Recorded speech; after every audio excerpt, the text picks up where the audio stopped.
Good morning सभी लोगों को भाई, गुड मॉर्निंग। मैं राजेश गौतम पुनः आपको एक नए वीडियो पर ध्येय ऑनलाइन क्लासेस पर दोबारा स्वागत करता हूं और आज फिर बात करता हूं कि करंट अफेयर कैसे तैयार किया जाए। देखिए, करंट अफेयर तैयार करने का साधन आप वीडियो देख रहे हैं, बिल्कुल सही है, मगर एक और सच्चाई बता दें आपको। अगर पर डे न्यूज़पेपर पढ़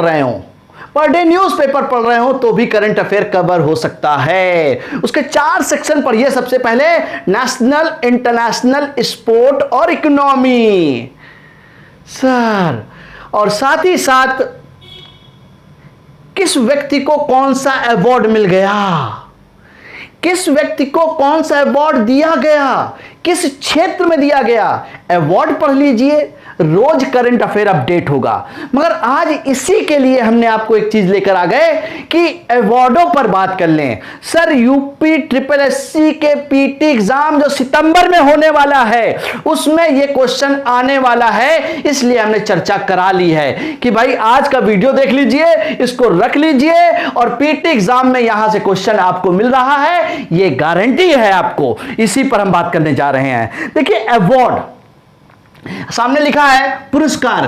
भाई, एक क्वेश्चन एग्जाम में किसी भी एग्जाम को देने जा रहे हैं तो एक क्वेश्चन श्योर आता है, चाहे वो यूपी पीसीएस हो और चाहे आईएएस हो। मगर हम तो बात कर रहे हैं एसएससी और यूपी ट्रिपल एससी की, तो यहां से एक क्वेश्चन आपको बनता है। इसलिए मैं सबसे पहला एक क्वेश्चन आपको बताना चाह रहा हूं कि इस बार का सबसे बड़ा सम्मान, जो साहित्य का जो सबसे बड़ा सम्मान है, उसको बोलते हैं सरस्वती सम्मान। उसमें एक क्वेश्चन बन सकता है बच्चे, हम उस पर ही चर्चा कर लें। देखिए, पहला पॉइंट हमने आपको डाला और यहां लिखा सरस्वती सम्मान। नोट कर लीजिए, कौन सा सम्मान? सरस्वती सम्मान। कब का? 2020 का। यह अवार्ड अभी हाल ही में, मतलब 31 मार्च 2021 को यह अवार्ड घोषणा की गई है। सर, इस बार मराठी लेखक डॉक्टर शरण कुमार लिबाले को दिया गया है। यह पॉइंट नोट कर लीजिए सर, यह एग्जाम में क्वेश्चन आने वाला है कि इस बार का सरस्वती सम्मान किसको दिया गया है। तो आप तुरंत बोलेंगे मराठी लेखक डॉक्टर शरण कुमार लिबाले को दिया गया है। सर, ये कौन से नंबर का इनको अवार्ड दिया गया है? तो यहां पर हम आपको एक पॉइंट और बता दें कि इनको 30वां सरस्वती सम्मान दिया गया है। मतलब यहां बच्चे याद रखिएगा कि सरस्वती सम्मान कब का दिया गया है? 2020 का दिया गया है। कौन से नंबर का दिया गया है? 30वां अवार्ड दिया गया है। सर, किसको दिया गया है? डॉक्टर शरण कुमार लिबाले को दिया गया है। सर, इनको क्यों दिया गया? तो इनकी एक पुस्तक थी सनातन, इनकी एक पुस्तक थी सनातन। सर, ये इंपॉर्टेंट है, ये नोट कर लीजिएगा, ये एग्जाम में पूछा जाएगा कि इस बार जो सरस्वती सम्मान 2020 का जो सरस्वती अवार्ड दिया गया है डॉक्टर शरण कुमार लिबाले को, इनको इनकी किस पुस्तक के लिए दिया गया है? तो ये पुस्तक पूछेगा तो आप बता देंगे कि सनातन पुस्तक के लिए दिया गया है। सर, ये अवार्ड कौन देता है? के बिरला फाउंडेशन के द्वारा दिया जाता है। के बिरला फाउंडेशन के द्वारा दिया जाता है और यह साहित्य का पुरस्कार है। कौन सा पुरस्कार है? साहित्य का पुरस्कार है। सर, यह अवार्ड कब से दिया जा रहा है?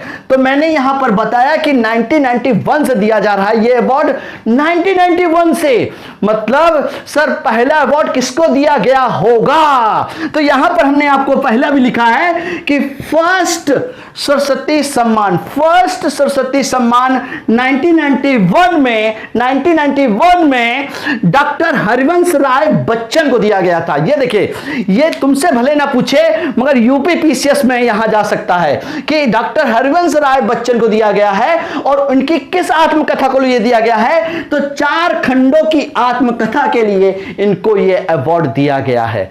सर, ये यहां बहुत इंपॉर्टेंट है कि एग्जाम में क्वेश्चन पूछता है और ये आपको याद रखना है। कभी कभी हम रेलवे का पेपर देने चले जाते हैं तो साहब पीछे का पूछने लगते हैं, पीछे का क्वेश्चन पूछ लेते हैं। तो मैं आपको एक पॉइंट और बता देता हूं यहां पर कि 29वां, मतलब इस बार कौन सा अवार्ड दिया गया था?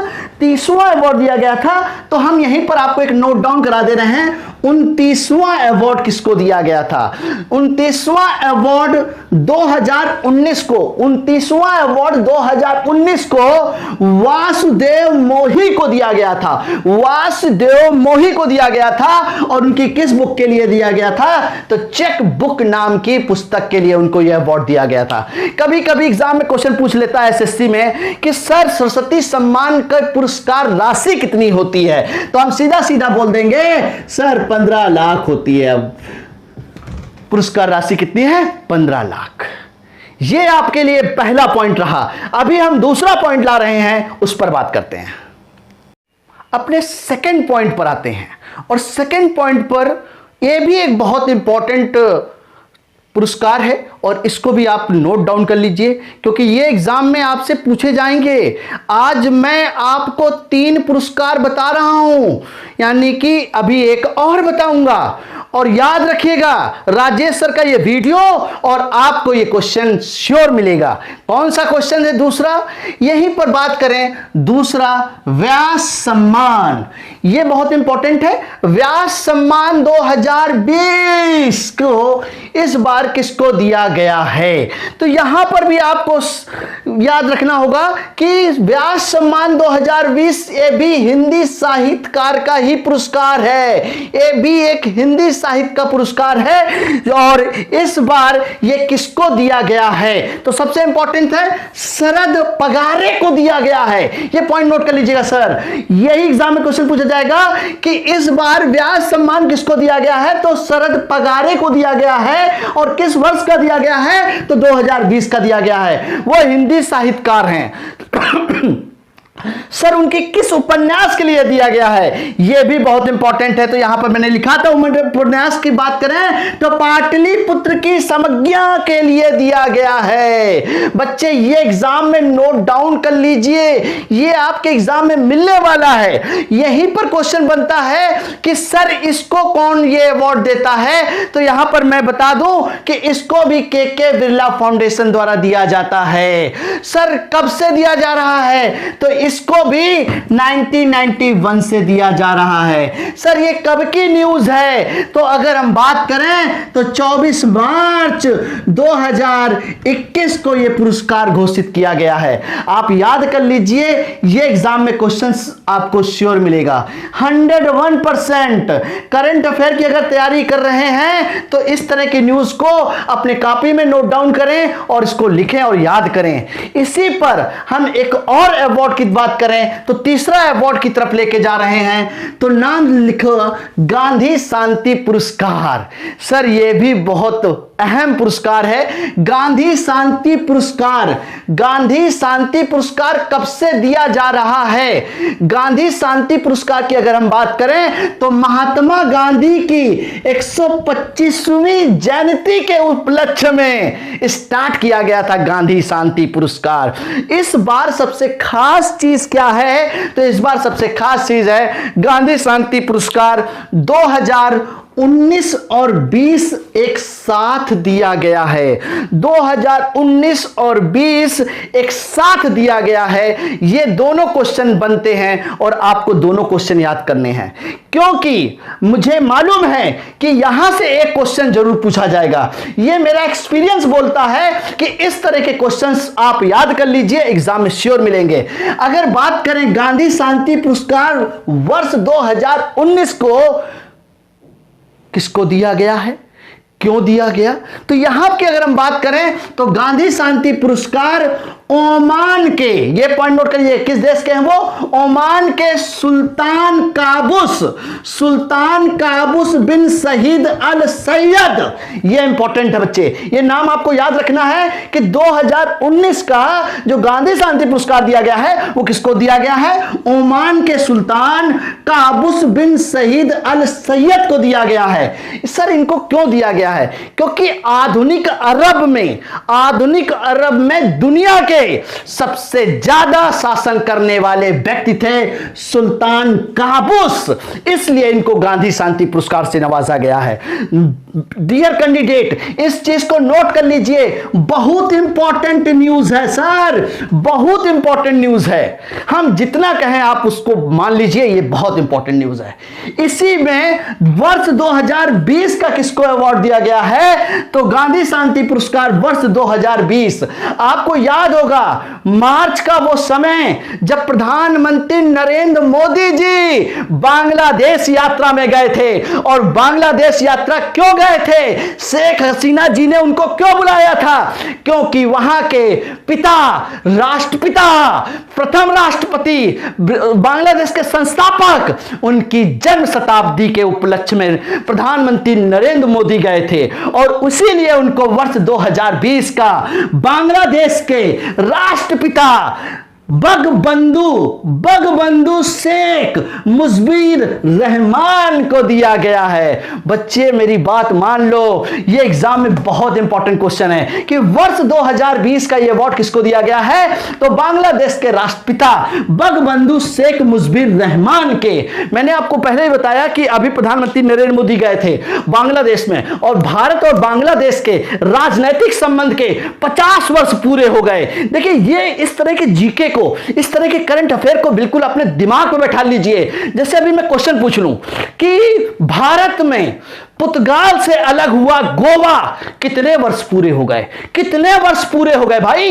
इसको तो बजट में डिस्कशन करा गया था कि इस बार हरीक जयंती का वर्ष है, क्योंकि गोवा के 60 साल पूरे हो गए हैं भारत में जुड़े हुए। तो देखिए, इस तरह की चीजों को अगर आप एग्जाम में याद कर लेते हैं तो याद रखिए, इन वीडियो से आप शेयर करें और लाइक करें, क्योंकि बहुत इंपॉर्टेंट बच्चे, ये आपके जीवन का वो आधार है जिससे कि आपका सिलेक्शन हो सकता है। तो इस मेन फैक्ट की बात करें, ठीक है। मैंने आपको 3 पुरस्कार बताए, 3 पुरस्कार आज याद हो जाने चाहिए, जिससे कि मैं आपको आगे इस तरह की चीजों को और लाता रहूं और बात करूं। अब हम जैसे 3 पुरस्कार की बात करें, पहला सरस्वती सम्मान, दूसरा व्यास सम्मान और तीसरा गांधी शांति पुरस्कार। मेरे बच्चे, इसको मान लो और इसको रट लो, ये क्वेश्चन 1 मिलेगा, ठीक है। अब हम नेक्स्ट टॉपिक पर, नेक्स्ट क्वेश्चन पर जाते हैं आगे, ठीक।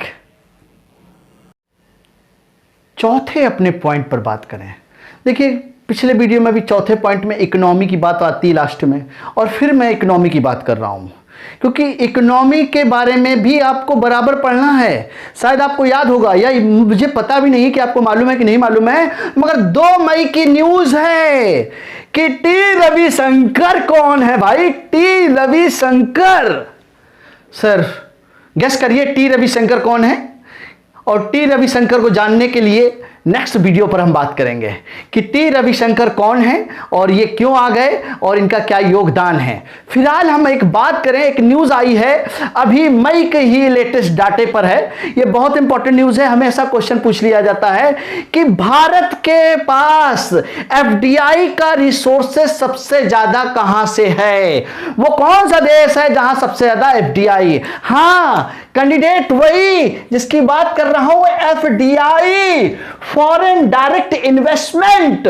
फॉरेन डायरेक्ट इन्वेस्टमेंट की अगर हम बात करें तो लोग कह देते हैं सर बैंक लगवा दें, इंडस्ट्री खुलवा दें और वही काउंट करती है एफडीआई। नहीं नहीं नहीं नहीं, अरविंद मायाराम कमेटी के अनुसार, अरविंद मायाराम कमेटी के अनुसार फॉरेन कंपनी 10% से अबव का इन्वेस्टमेंट करे इंडियन कंपनी में, मतलब फॉरेन कंपनी इंडियन कंपनी में 10% का अबव इन्वेस्टमेंट करे तो वो काउंट होता है एफडीआई, फॉरेन डायरेक्ट इन्वेस्टमेंट। तो इसी पर अभी एक लेटेस्ट रिपोर्ट निकाली है, वो रिपोर्ट निकाली है DPIIT, फुल फॉर्म नोट कर लीजिएगा, कभी कभी फुल फॉर्म पूछ लिया जाता है। तो department for promotion of industry and internal trade. फिर से ये पॉइंट नोट कर लीजिएगा, department for promotion of industry and internal trade, ये एग्जाम में क्वेश्चन पूछा जा सकता है कि ये किसने रिपोर्ट जारी करी, तो DPIIT ने रिपोर्ट जारी करी अभी हाल ही में, लिखा है second largest sources of FDI in India in 2020 and 21 की बात करें, मतलब फाइनेंशियल ईयर 2021 की अगर डाटा की बात करें तो उसमें सबसे ज्यादा बात की गई है किस देश की, सिंगापुर। सर ये बहुत इंपॉर्टेंट पॉइंट है, FDI का अगर इंडिया में सोर्सेस सबसे ज्यादा है तो वो देश है सिंगापुर। सर कितना सोर्सेस है, तो US डॉलर 17.41 बिलियन, 17.41 बिलियन, इतना सोर्सेज है FDI का सिंगापुर से। सर सबसे ज्यादा किस इंडस्ट्री में है, तो वो IT, सॉफ्टवेयर और इंफ्रास्ट्रक्चर सेक्टर पर है। इसी पर तभी हमने आपको चर्चा कराई कि सबसे ज्यादा FDI किस देश से मिलता है हमें, तो वो बात आती है सिंगापुर। सेकंड नंबर पर अगर हम बात करें तो US की बात करें तो US में US डॉलर 13.82 बिलियन, मतलब ये आंकड़े याद रखने हैं कि ये आंकड़े आपसे पूछे जा सकते हैं और नहीं भी पूछे जा सकते हैं, मगर देश जरूर पूछा जा सकता है। ये एक बार क्वेश्चन नहीं आएगा, चलो हम मान लेते नहीं आएगा, मगर ये क्वेश्चन बहुत बनता है कि FDI का सोर्सेस किस देश में सबसे ज्यादा है, तो बात करें सिंगापुर की, उसके बाद करें USA की, और तीसरा है मॉरिशस, जहां पर US डॉलर के 5.64 बिलियन के तहत ये FDI का सोर्सेस है। देखिए एग्जाम में कभी कभी क्वेश्चन पूछा जाता है सर कि FDI पब्लिक सेक्टर बैंक में कितने परसेंट है, प्राइवेट बैंक में FDI कितने परसेंट है, रेलवे में कितने परसेंट FDI है, इस पर चर्चा होती है। ये हम आगे भी वीडियो कंटिन्यू बताएंगे आपको कि पब्लिक सेक्टर बैंक में FDI कितने परसेंट है। तो मैं अभी आपको बता दूं कि पब्लिक सेक्टर बैंक में FDI 20% है, ये याद रखना, ये एग्जाम में क्वेश्चन पूछा जाता है। जैसे कि अभी हाल ही में निर्मला सीतारमण ने 1 फरवरी 2021 एंड 22 को जब बजट पेश किया है उन्होंने, तो उसमें उन्होंने इंश्योरेंस सेक्टर का FDI 49% से बढ़ाकर, यानी कि बीमा सेक्टर में 49% से बढ़ाकर 74% कर दिया गया है। यह एग्जाम में क्वेश्चन पूछा जा सकता है कि भैया बीमा सेक्टर में FDI बढ़ाकर कितने परसेंट कर दिया गया है, तो 49% से बढ़ाकर 74% कर दिया गया है। बच्चे ये एग्जाम में बहुत क्वेश्चन इंपॉर्टेंट है जो डिस्कशन कर रहे हैं, इसीलिए मैं कहता हूं कि इस वीडियो में दे ऑनलाइन क्लासेस के प्लेटफॉर्म में आप जुड़े, जिससे कि आपको अपने जीवन के बेहतर पॉइंट्स मिले और अपना जीवन सफल बनाएं। ये बहुत इंपॉर्टेंट है। ये क्वेश्चन पूछा जाएगा कि बीमा सेक्टर में FDI कितने परसेंट है, तो 49% से बढ़कर कितना हो गया, 74%। सर प्राइवेट बैंक में FDI कितने परसेंट है, तो 74%।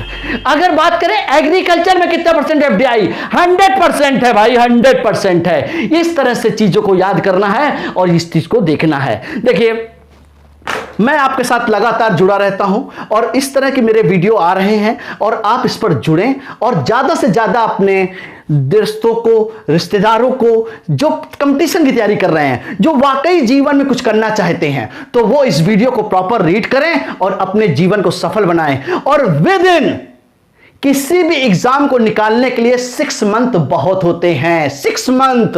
अगर 6 मंथ में आप सिलेक्शन चाहते हैं तो इनको प्रॉपर पढ़ें, सर बहुत आनंद आएगा लाइफ में। अगर तैयारी करनी है, अगर जीवन में ऐसे ही बिताना है तो कोई दिक्कत नहीं है सर, जीवन कट जाएगा, मगर तैयारी के लिए 6 महीने बहुत हैं और 6 महीने में सिलेक्शन होते हैं, होते रहेंगे। और जो 2-2 साल लगा देते हैं सर, वो सिलेक्शन की तरफ ध्यान नहीं दे रहे हैं। इसलिए आपको अगर इस ऑनलाइन प्लेटफॉर्म में इस तरह के वीडियो मिल रहे हैं तो अपने जीवन को सफल बनाएं।